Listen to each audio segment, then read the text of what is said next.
toute révolution technologique modifie la manière dont on se pense. Quand Monsieur Sapiens a inventé des armes, il a modifié la sécurité de soi.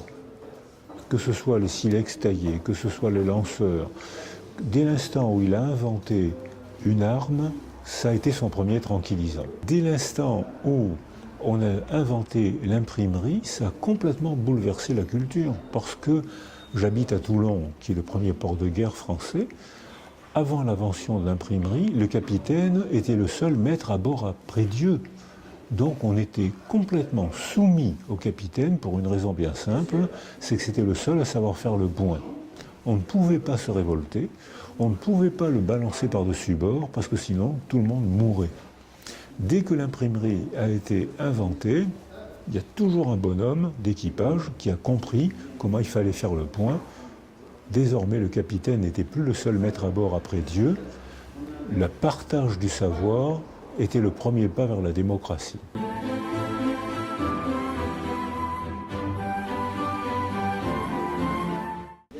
Même raisonnement pour l'apparition du numérique, c'est-à-dire que c'est une révolution technique stupéfiante, presque magique.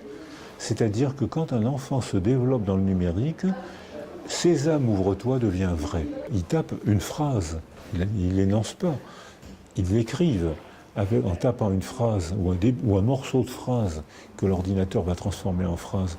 Il tape et l'écran montre, comme Sésame, ouvre-toi, il montre ce qui se passe en temps réel en Chine, en temps réel dans l'espace, en temps réel. C'est la merveille parce que ça permet la démocratie du savoir, donc le partage du pouvoir. C'est une merveille parce que ça permet la culture, ça permet de visiter des mondes différents, mais c'est une horreur si on a peur de visiter des mondes différents et si on recherche des certitudes, ce qu'on voit réapparaître. Et à ce moment-là, c'est le chemin, ça risque de redonner le pouvoir au langage totalitaire. Il n'y a qu'une seule manière de parler et de croire. C'est-à-dire que, paradoxalement, l'invention du numérique augmente l'esprit magique. Et on voit que les sectes aujourd'hui recrutent autour des grandes écoles, et pas chez les ouvriers.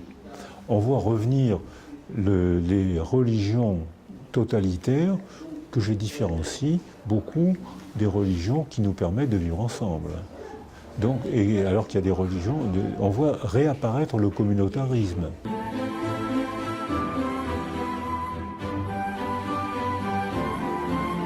Ces réseaux sociaux ont toujours existé.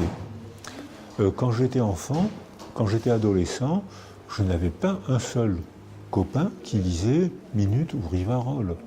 C'est-à-dire que j'étais ami avec des gens qui lisaient les mêmes journaux et qui lisaient les mêmes romans et qui voyaient les mêmes films que moi. Donc les réseaux sociaux existaient avant l'Internet. Sauf que maintenant, une rumeur peut se déclencher avec Internet à une vitesse folle, c'est-à-dire que maintenant Internet devient en même temps une boîte magique, Sésame, ouvre-toi, et en même temps une boîte à ordures où on voit des gens déverser, parce que les ordures qu'ils ont dans leur âme, maintenant ils peuvent les déverser sur Internet et il y aura toujours des gens pour les croire.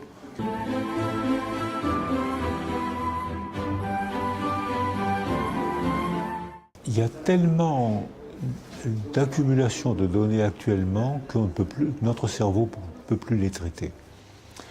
Donc ça peut expliquer aussi le développement actuel du communautarisme, c'est que là on a un segment de monde qu'on peut traiter. On ne peut plus traiter toutes les informations. Et que la pensée paresseuse, c'est-à-dire celle de votre serviteur et celle de beaucoup de monde, c'est justement de choisir, de réduire. Et c'est la fonction de réduction qui nous donne un monde cohérent. Et je pense qu'Internet accumule tellement de données qu'on va être obligé de refaire maintenant des groupes sociaux qui vont partager les mêmes récits, qui vont partager les mêmes valeurs, et que c'est ce qu'on voit réapparaître maintenant sous forme de communautarisme. Ce qui peut être un bienfait, parce que ça développe le sentiment d'appartenance qui est nécessaire. On aura la même langue, on aura la même hiérarchie de valeurs, on aura les mêmes réactions émotionnelles, on va être bien ensemble. Mais c'est le risque aussi de considérer que les autres seront des barbares ou des mécréants. Donc c'est ce que je propose d'appeler la morale perverse. C'est-à-dire que je ne deviens moral, je ne me soucie du bien-être des autres que s'ils sont mes proches. Parce que je ne peux pas m'identifier à tout le monde, je vais donc ignorer les autres, et si les autres meurent, tant pis, ou même tant mieux, c'est bien. Et le seul moyen probablement de lutter contre cette morale perverse, c'est de développer le sentiment d'appartenance et d'apprendre à nos enfants, ou à nos adolescents, ou à nous-mêmes, qu'il existe aussi d'autres groupes, d'autres croyances, d'autres cultures, d'autres langues, et là, c'est une décision culturelle.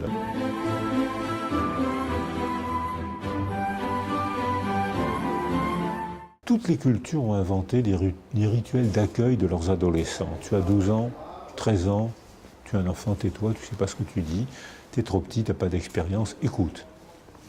Tu as 13 ans, 14 ans, tu n'es plus vraiment un enfant, tu n'es pas encore un adulte, donc on va t'initier, on va t'apprendre à nous quitter, on va t'emmener dans la forêt, mais là tu auras les dangers, tu auras les mauvais esprits, tu auras les lions, tu auras les sorciers qui vont te menacer, mais on ne va pas t'abandonner, on va t'apprendre comment manipuler les armes, comment avoir les formules magiques, les chants religieux qui te protègent, et tu vas triompher de la mort. Tu vas avoir peur, mais tu vas triompher de la mort. Et quand tu vas revenir, tu seras initié, tu auras été plus fort que la mort. Et là, tu prendras ta place de jeune dans notre société. On voit que dans les pays d'Europe du Nord, par exemple, où ils ont pris conscience de ce problème, dans les pays d'Europe du Nord, après le bac, ils font des années sabbatiques. Après le bac. Alors quand la première fois que j'ai entendu ça, je me suis dit, mais ils viennent de passer leur bac et ils partent déjà en vacances. Je n'avais pas compris. Après le bac, il y a une année ou deux sabbatiques. Ils sont entourés, c'est un rituel d'initiation moderne.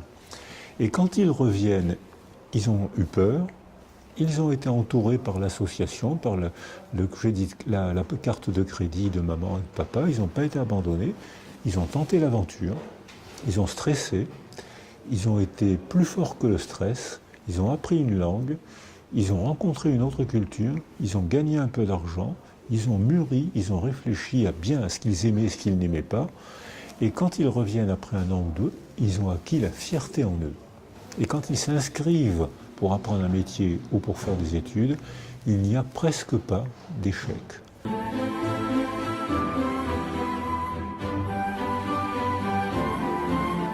Deux grands dangers menacent la mémoire. Le premier danger, c'est l'absence de mémoire, et le deuxième danger, c'est l'existence de la mémoire. Alors, si l'absence de mémoire, on laisse se remettre en place des processus qui pourraient provoquer les mêmes effets. Le nazisme s'est effondré, pourtant il y a eu un processus de fabrication d'un régime totalitaire dans un des pays les plus cultivés du monde, l'Allemagne des années 30. Et si on ne parle pas de ça, on voit que se remet en place le même processus, et on voit actuellement réapparaître le langage totalitaire. C'est plus le langage totalitaire nazi, mais c'est un langage totalitaire qui utilise la religion pour imposer sa loi. Donc, il faut de la mémoire. Mais d'un autre côté, si on est prisonnier de la mémoire, on a tous des raisons de se faire la guerre. Les Arabes ont des raisons de faire la guerre à tous les chrétiens, les protestants ont des raisons de massacrer tous les catholiques, et les femmes ont des raisons de tuer tous les hommes.